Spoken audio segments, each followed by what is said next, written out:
তো তোমরা তো কম বেশি অনেকেই জানো যে আমরা বাড়ি বানাচ্ছি। শ্বশুর বাড়ির থেকে খুব বেশি দূরে না, একদম 5 মিনিটের হাঁটা পথ। আর মোটরসাইকেলে গেলে বেশ 2-3 মিনিট মতো লাগে। যারা আমাদের আশেপাশে থাকো তারা জানবে, বাজারে যে হরি মন্দির আছে একদম হরি মন্দিরের অপোজিটেই আর কি আমাদের বাড়ি হচ্ছে। তো আমার ভিডিও যারা যারা দেখছো তারা সবাই একটু আশীর্বাদ করবে, ভালোভাবে যেন বাড়িঘরটা কমপ্লিট হয়ে যায়। স্বপ্ন তো অনেক আগেই দেখেছি, এবার স্বপ্ন তো পূরণ করতে হবে। ও জিনিস নিজে হাতে আর কি দায়িত্ব নিয়ে পালন করতে এতটা কষ্ট আর এতটা হেডেক, সত্যি যদি এই বাড়িটা না বানাতাম হয়তো বুঝতে পারতাম না।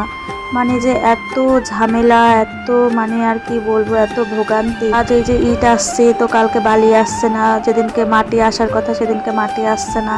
মানে এই ভিডিওগুলো আর কি অনেক আগেকার ভিডিও, তোমাদের সাথে এখন শেয়ার করতে ভেবেছিলাম যে বাড়িঘর হয়ে যাবে তারপরে একবারে আর কি সব ভিডিও শেয়ার করব, তো ভাবলাম যে থাক এখনই করি। দেখো এদিকে এই যে এই পুরো এতটা করে প্রায় ভালোই অনেকটা শক্তপোক্ত করে আমরা করছি। নিচে প্রায় এক মানুষ সমান আর কি মাটি দিয়ে ভালো করে মানে ভিতটা আর কি করছি।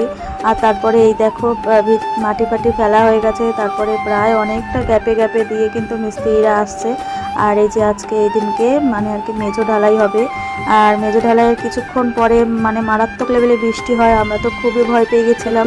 ঢালাই হচ্ছে আর একদিকে বৃষ্টি, কোনো অসুবিধা হবে কিনা। তো মিস্ত্রি দাদাকে জিজ্ঞেস করলাম, আর মিস্ত্রি দাদা বললো তোমাদের কোনো ভয়ের কারণ নেই, আর ঢালাইয়ের দিন বৃষ্টি হলে কোনো অসুবিধা হবে না, আরও শক্তপোক্ত করে হবে।